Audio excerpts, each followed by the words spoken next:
Maşyn tezine yer, öçü telefonu açar.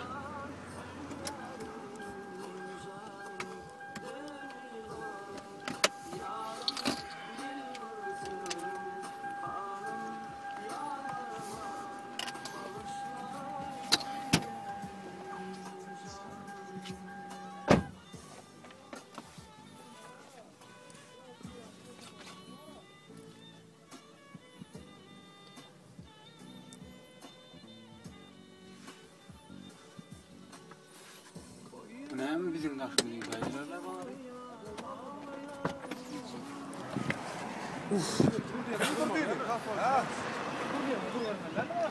Gör edara var Allah. Gör diýen durma lan.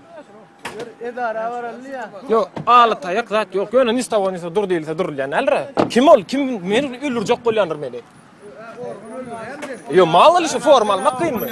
Yo, nistawanisa gözüňe tram dur diýildi. Durmalydan aç. Gölge ýokmak ada alýarlar.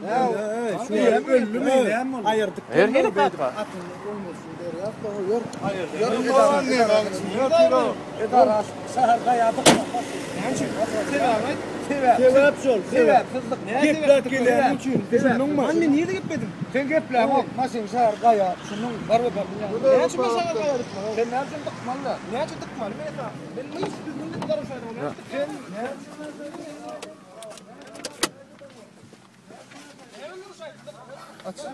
ne? Näme? Aç. Aç. Ine? İyi.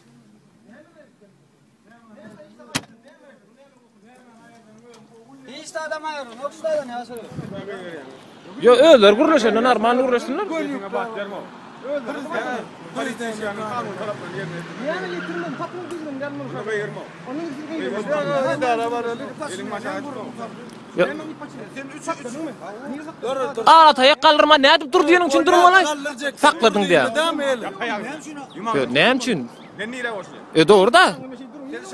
Beyaz tane kaybol bir yerin dersin o sende. Esas yok. Esas yok. Esas düşün buraya. Ne için?